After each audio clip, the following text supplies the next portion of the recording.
Students, class 10th biology class. इधर जो है हमने आपको जो पहला टॉपिक था पोषण के बारे में हमने आपको समझा दिया। अब उस पोषण के अंदर जितने भी क्वेश्चन आते हैं, क्वेश्चन बनते हैं, उसको एक बार हम समराइज कर दे रहे हैं, क्या क्वेश्चन बनता है और उसका आंसर क्या होगा। देखिए स्टूडेंट्स, पोषण में जो है पहला जो लेसन है, मतलब पहले लेसन के अंतर्गत पहला जो टॉपिक आता है वो न्यूट्रिशन होता है, पोषण होता है। उस पोषण में सबसे ज़्यादा इम्पॉर्टेंट जो क्वेश्चन होता है, पहला क्वेश्चन पूछा जाता है पाचन और पोषण में क्या अंतर है। दूसरा क्वेश्चन लॉन्ग में आता है, विस्तृत में आता है कि आहार नाल का नामांकित चित्र बना करके उसका वर्णन करें।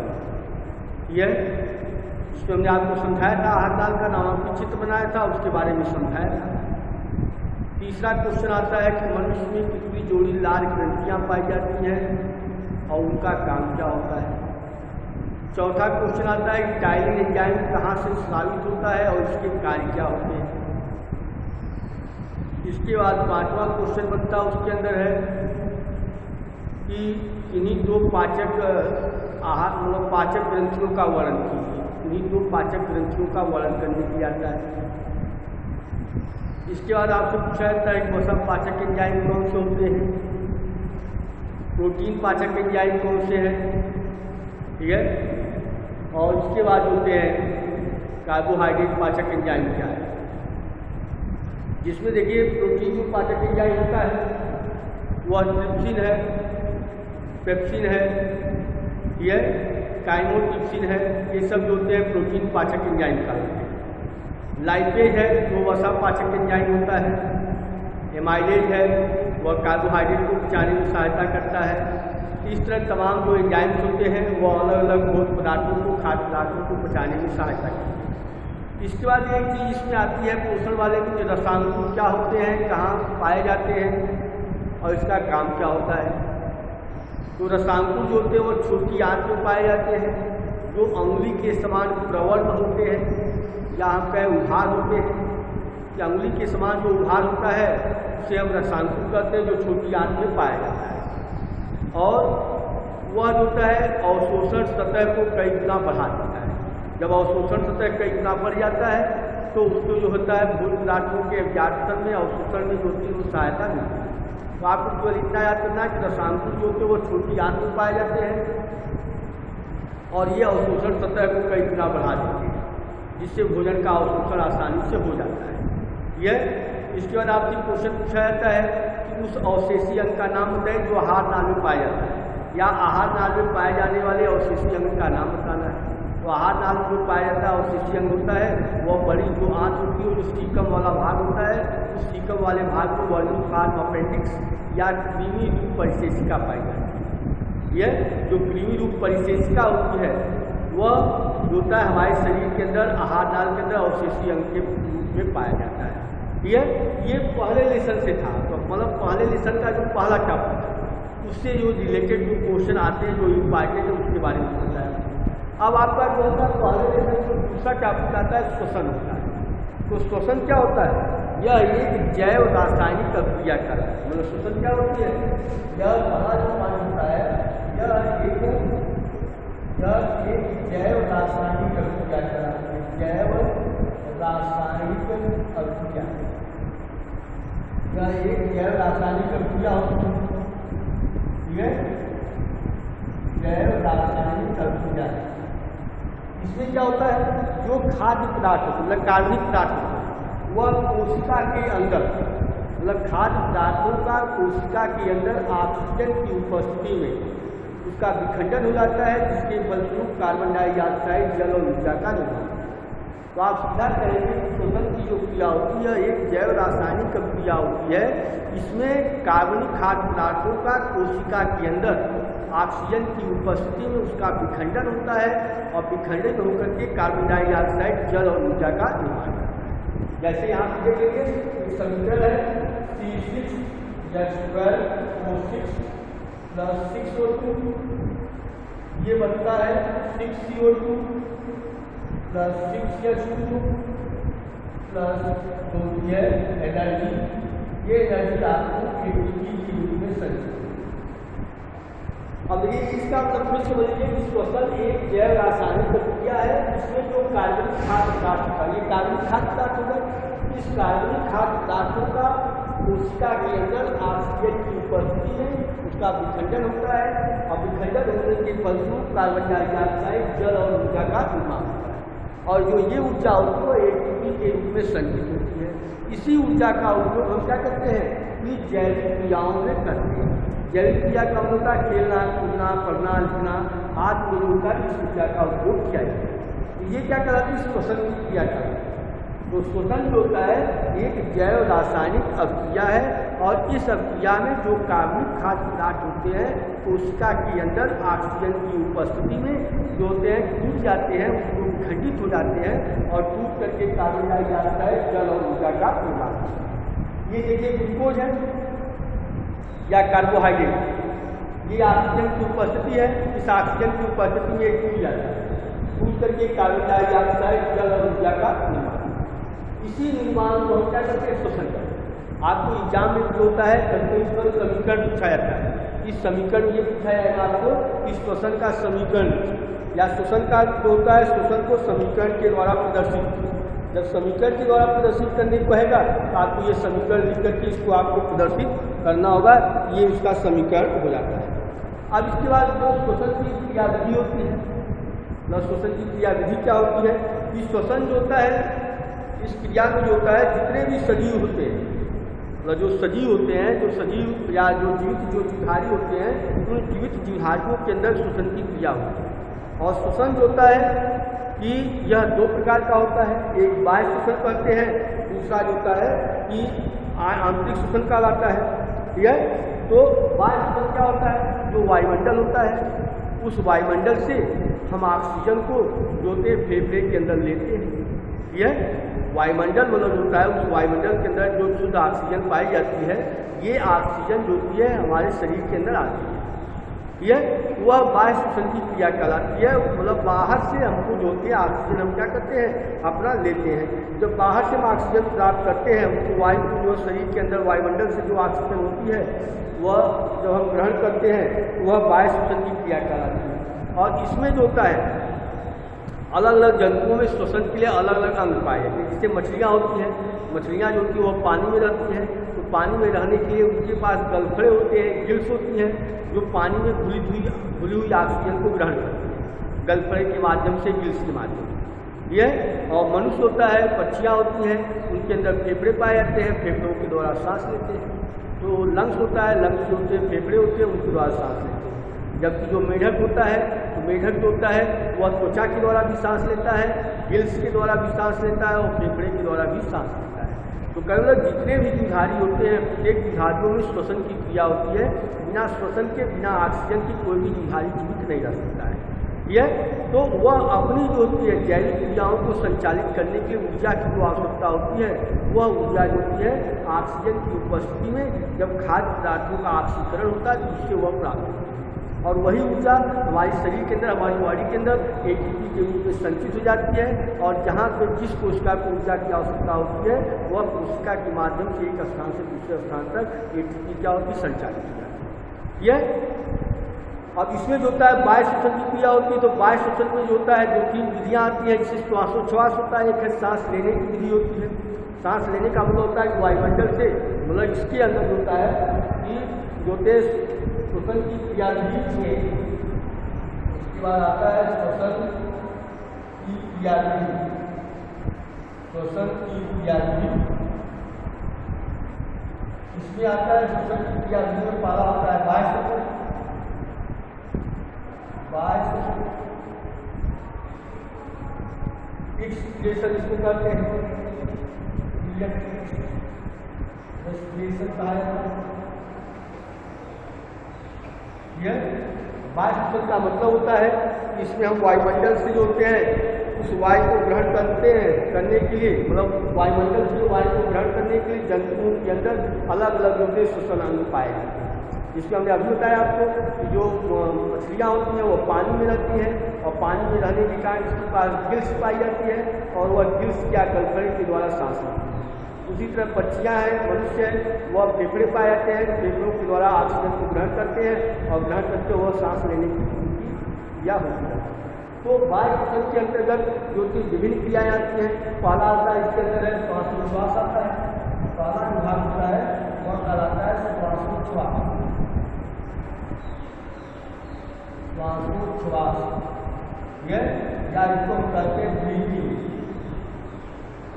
ब्रीथिंग करना। ये श्वासोच्छ्वास क्या होता है?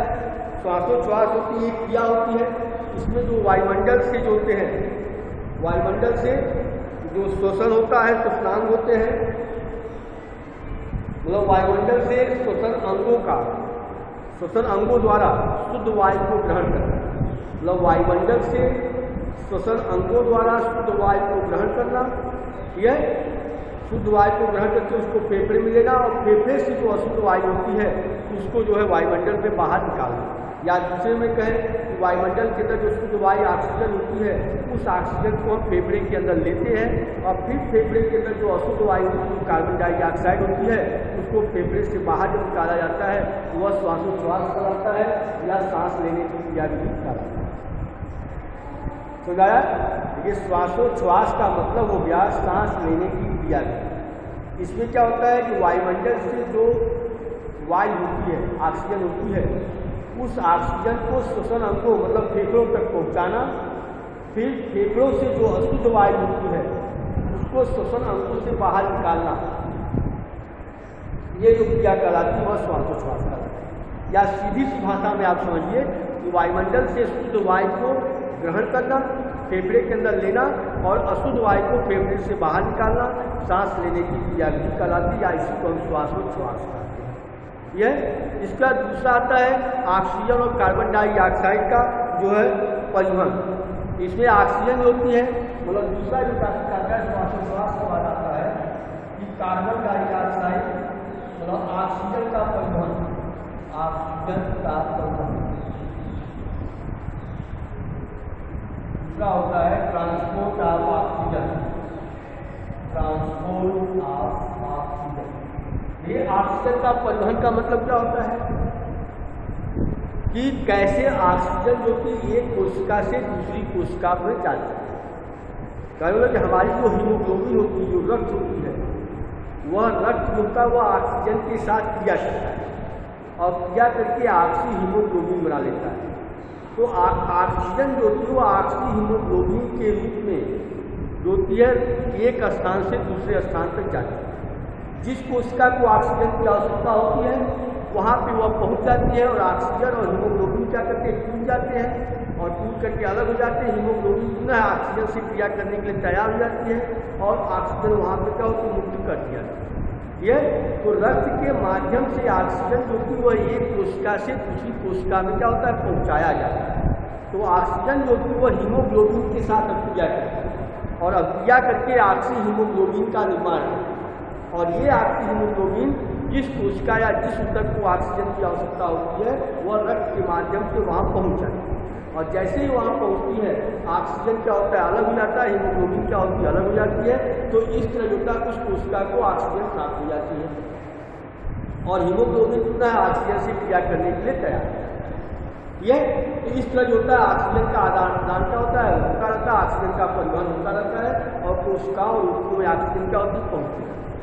तीसरा आता है कार्बन डाइऑक्साइड का परिवहन। तीसरा होगा कार्बन डाइऑक्साइड का परिवहन। यह transport of carbon dioxide, transport of carbon dioxide. ये जो होता है कार्बन डाइऑक्साइड का परिवहन होता है, ये भी होते हैं कार्बन डाइऑक्साइड होते हैं वह कार्बोनिक आयन के रूप में एक कोशिका से दूसरी कोशिका के अंदर क्या होती है, इसको पहुंचाई जाती है। तो कार्बन डाइऑक्साइड जो होती है वह रुधिर के द्वारा जो होता है रक्त के माध्यम से ही होता है ये कोशिका से दूसरी कोशिका में क्या है, पहुंचाने का कार्य किया है। और ये जो होते कार्बोनिक आयन के रूप में जो कि एक कोशिका से दूसरी कोशिका में पहुंचाई जाती है। ये हो गया बाह्य श्वसन के अंतर्गत आता है। दूसरा आता है आंतरिक श्वसन, दूसरा जो आता है आंतरिक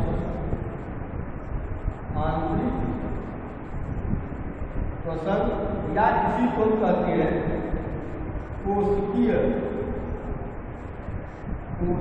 श्वसन। इसी को आंतरिक श्वसन कहा जाता है या कोशिकीय श्वसन कहा जाता है। यह इंटरनल या इंसुलेशन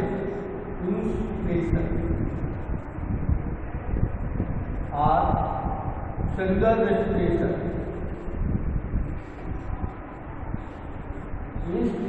या सेलुलर रेस्पिरेशन, ये जो होता है आंतरिक श्वसन कहलाता है। तो आंतरिक श्वसन को हम डिटेल में आपको अगले क्लास में बताएंगे। आज केवल पहले इतना ही समझ लीजिए, ठीक है। अब एक बार हम आपको फिर से समराइज करते हैं, ध्यान से सुन लीजिए दोबारा। जो है पहली चीज है कि श्वसन की परिभाषा क्या होती है। आप ये सीधा आते हैं, श्वसन एक जैव रासायनिक अभिक्रिया है। इसमें जो कार्बनिक खाद्य पदार्थ होते हैं, उन कार्बनिक खाद्य पदार्थों का कोशिका के अंदर ऑक्सीजन की उपस्थिति में उसका विखंडन होता है। यह जब विखंडन होता है तो वह जो कार्बनिक खाद्य पदार्थ होते हैं वह टूट जाते हैं और टूट करके कार्बन डाइऑक्साइड और जल और ऊर्जा का निर्माण।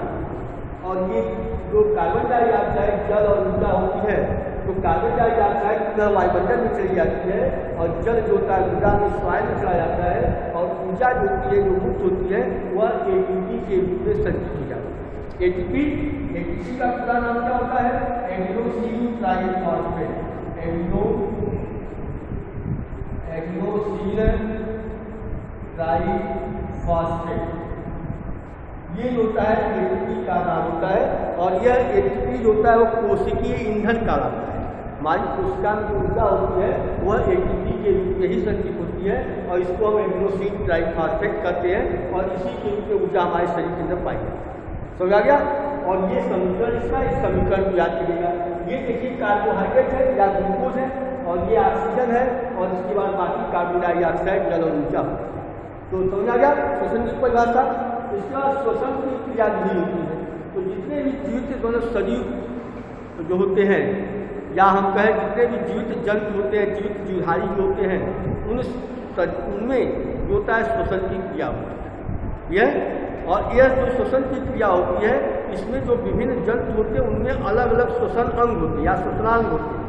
जैसे हमने बताया था कि मेढक जो होता है उसमें जो होते हैं गिल्स के द्वारा भी सांस लेता है, त्वचा के द्वारा सांस लेता है और गलफड़े के द्वारा, जो फेफड़े के द्वारा भी सांस लेता है। पक्षी और मनुष्य जो होते हैं वो फेफड़े के द्वारा सांस लेते हैं। मछलियाँ जो होती हैं वह गिल्स के द्वारा सांस लेती हैं। तो पानी में जो घुली हुई ऑक्सीजन होती है उस ऑक्सीजन को वह मछलियाँ क्या करती हैं? ग्रहण करती हैं और अपना जो है श्वसन की क्रिया करती हैं। तो ये श्वसन की क्रिया विधि में जो होता है दो क्रिया विधि इसकी दो प्रकार की है। एक बाह्य श्वसन होता है, दूसरा आंतरिक श्वसन होता है। बाह्य श्वसन के अंतर्गत ये तीन भाग आते हैं: श्वासोच्छ्वास, ऑक्सीजन का परिवहन, कार्बन डाइऑक्साइड का परिवहन। तो श्वासोच्छ्वास में हमने आपको बताया है, श्वासोच्छ्वास का मतलब होता है सांस लेने की क्रिया विधि। मतलब इसमें वायुमंडल से जो शुद्ध वायु होती है वह फेफड़े के अंदर ली जाती है, फिर फेफड़े से जो अशुद्ध वायु होती है वह बाहर निकाली जाती है। तो शुद्ध वायु को फेफड़े के अंदर लेना और अशुद्ध वायु को फेफड़े से बाहर निकालना, ये श्वासोच्छ्वास की क्रिया कहलाती है या सांस लेने की क्रिया कहलाती है। इसके बाद हमने आपको कहा ऑक्सीजन का परिवहन। तो ऑक्सीजन का जो परिवहन होता है वो रक्त के माध्यम से होता है। तो रक्त क्या करता है? रक्त में हीमोग्लोबिन नामक प्रोटीन पाई जाती है और उस प्रोटीन के कारण रक्त होता है रेड कलर का होता है, लाल रंग का होता है। और यह हीमोग्लोबिन प्रोटीन ऑक्सीजन के साथ क्रिया करती है और क्रिया करके आपसी हीमोग्लोबिन का निर्माण करती है। और ये रक्त के माध्यम से आपसी हीमोग्लोबिन जिस कोशिका को, जिस ऊतक को ऑक्सीजन की आवश्यकता होती है वह आपसी हीमोग्लोबिन के रूप में उस कोशिका तक पहुँचता है। और जैसे उस कोशिका तक पहुँचती है वह वहाँ विखंडित हो जाती है, ऑक्सीजन अलग हो जाता है, हीमोग्लोबिन अलग हो जाती है। यह और ऑक्सीजन उस कोशिका को प्राप्त हो जाती है। यह और हीमोग्लोबिन पुनः ऑक्सीजन से क्रिया करने को तैयार है। और इस तरह ऑक्सीजन जो होती है प्रत्येक कोशिका को मिलती रहती है, पहुँचती रहती है। जिस भी कोशिका को ऑक्सीजन की आवश्यकता होती है वह आपसी हीमोग्लोबिन के रूप में उस कोशिका तक पहुँचती है। यह और इसके बाद कार्बन डाइऑक्साइड का परिवहन होता है, वो भी रक्त के माध्यम से होता है। उसके माध्यम से जो कोशिकाएं होती है, एक कोशिका से दूसरी कोशिका में कार्बोनेट आयन के रूप में कार्बन डाइऑक्साइड होती है वह जाती रहती है। उस कोशिका से जो कार्बन डाइऑक्साइड होता है वो रक्त के माध्यम से शरीर से बाहर निकलता है। ये कार्बन डाइऑक्साइड का परिवहन होता है। इसके बाद आता है आंतरिक परिवहन। जो आंतरिक परिवहन है वो हम आपको अगले लेक्चर में समझाएंगे। आज तक यही है, धन्यवाद और इसको ध्यान से पढ़िएगा।